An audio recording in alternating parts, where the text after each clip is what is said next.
Hey everyone, it's Andrew from Otter Valley Railroad, and in front of me I have a couple of examples of our brand new N-scale National Steel Car 6,000 cubic foot and 6,400 cubic foot trash and scrap gondola cars. This is our very first product that we have produced an N-scale, and with that, there comes a few learning curves. Recently, it's been brought to our attention that there are some issues when coupling the cars. And after taking a further look into this, I have definitely discovered a major issue. As you can see right now, these are two cars fresh out of the box. And with just a gentle push, they bounce right off each other. The couplers do not function. I use a little bit more force, still nothing. They just bounce right off each other.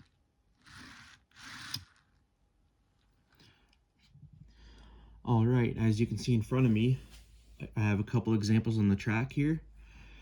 And again, same as the previous clip, two cars fresh out of the box, no modification. The couplers do not attach. I'll try slowly. Nothing. All right, these two cars in front, they've been modified. The standard coupler has been taken out, modified slightly, and we'll see if they couple up this time. Go slow. Oh, look at that.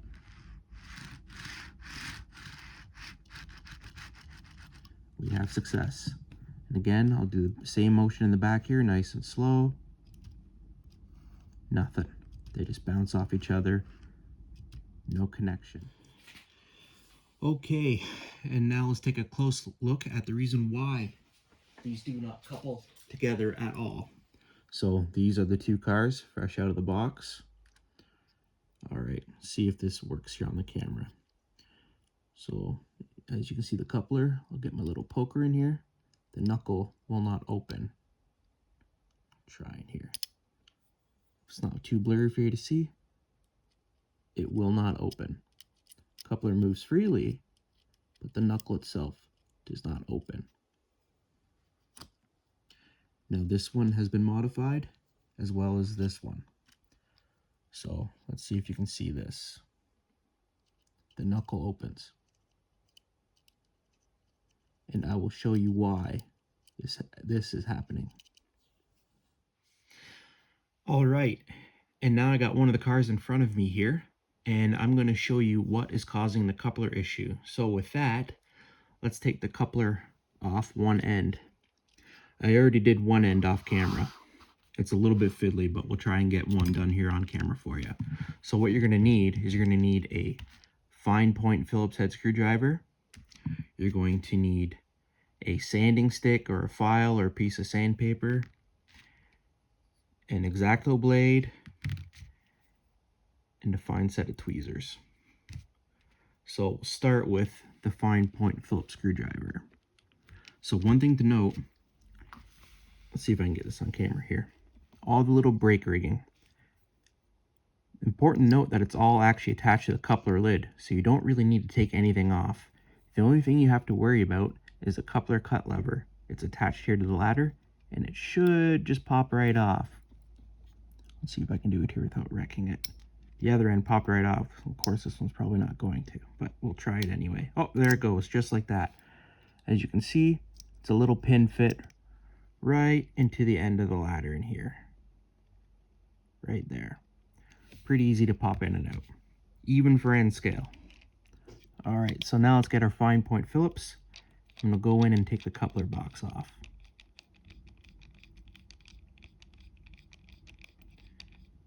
And it should come off. There we go, just like that. And grab by the coupler. Look at that, the entire coupler box comes off with the coupler. Let's set the car down. So now, what I like to do is I flip it around, just so you're not gonna damage any of the other hose pieces or anything. I like to take my tweezers, I'll go in from back here, and then you just give it a little pop, and the lid will pop right off. And the screw will stay in with the lid, just like that. And there now you can see our coupler, and it's a two-piece design. So let's put the other portion of the box down. So I'm going to show you what's causing the issue with the coupler. So you can see on one part of the coupler, we have a little tiny alignment hole. And on the other part, we have this little pin right there. Let me get my little knife here. Right there. That pin is what's preventing the coupler from opening up all the way. The reason why that pin was there was for assembly and manufacturing, but that little pin was overlooked. So what we're going to do is we're actually going to nip that off with our X-Acto blade. Just like so. Hopefully I don't cut myself on camera in front of everybody. And like that, the pin is gone. Took all of 2 seconds. And we take our little file. Just rub the burr off. That is it. And then now we can assemble our coupler back together and put it back in the box and back on the car. So we'll take this guy like that. Make sure we have it oriented the right way to go on the car. So then we take our box like this, that little round right there is actually the front. So we make sure that goes towards the coupler head. Flip it over. And now we take the lid. What we need to know also about the lid is there's 2 tiny little pins that go into these 2 tiny little holes. So it's a little bit fiddly. So I'm going to finish popping this lid on off camera just because it's a little bit hard to control in front of the camera here. But once I have it back together, I'll show myself putting it back onto the car for you. All right, just a second.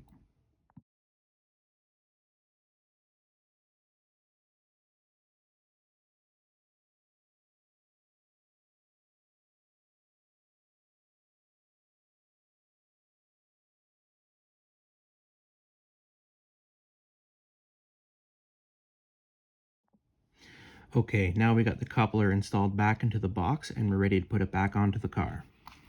So let's take our car, take the coupler in the coupler box, going to align it on there, grab my screwdriver,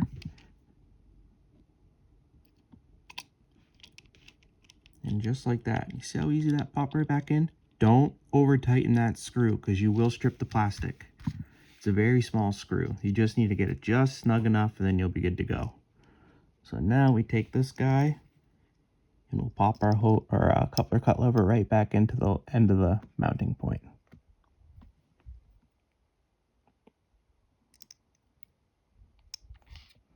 Right there. Oops, just like that. And there it is. And that's it. And that's all you need to do to fix the coupler. And now, you should be able to open up the knuckle. I can do it right here for you.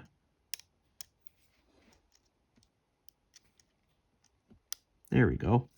Let's give it a quick little separation. Put it back. There. And now you're good. See? Now the knuckle opens. Now that's an extreme case. I'm forcing that open. But when you're actually coupling up to a locomotive or another car, it will pop open and back close with ease. But we couldn't do that before. And then here's the other end I also modified. So again, let me get my finger in there. See? Now you can see the knuckles opening and closing. So you can also put microtrains on here, but you're going to have to remove the entire coupler box and use the microtrains box that comes with those couplers because they are specifically designed to fit into a channel inside the microtrains box. You can probably get away with using an Atlas, N-scale Atlas coupler or one from Rapido, and you should be fine. I'll have to do an experiment and try those out on here as well if you want to switch over. But I've found just doing this little fix has worked in my case here. So with that, what I'm going to do now is get some of these other cars fixed up here, and I'm going to put a little consist on a little N-scale loop with locomotive and some other car brands to see if this coupler fix worked. All right, hold tight. I'll be right back. All right, so here we are at the test track. So I have down here a Rapido GMD1 that came from factory with OVRTRAINS couplers on it. And then I have our OVR cars with the modified OVR couplers on it. So I'm going to back it up and attempt to couple it up and see what happens. All right, here we go.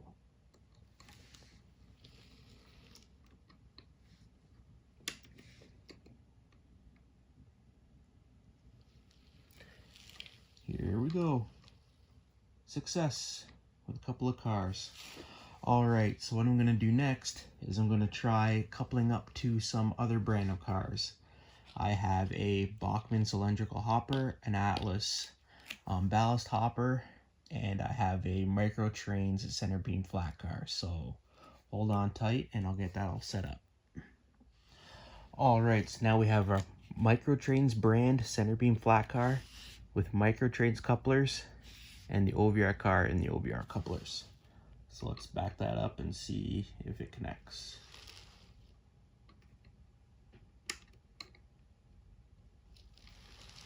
And voila, there we go. All right, next up is the Atlas ballast car.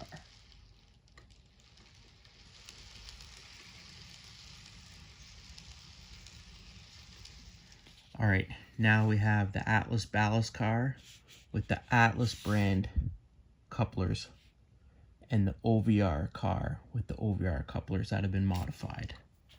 Let's back this up and see if it works.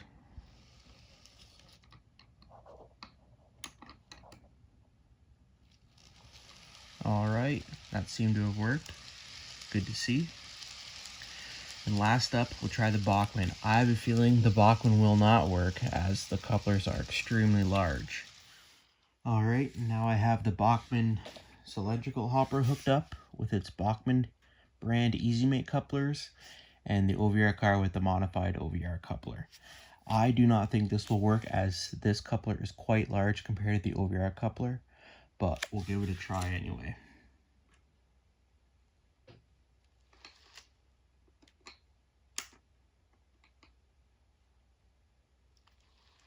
And just as I suspected, it didn't work. However, if I come in with the hand of God and do a little drop hook, now we're good. So that's an extreme case.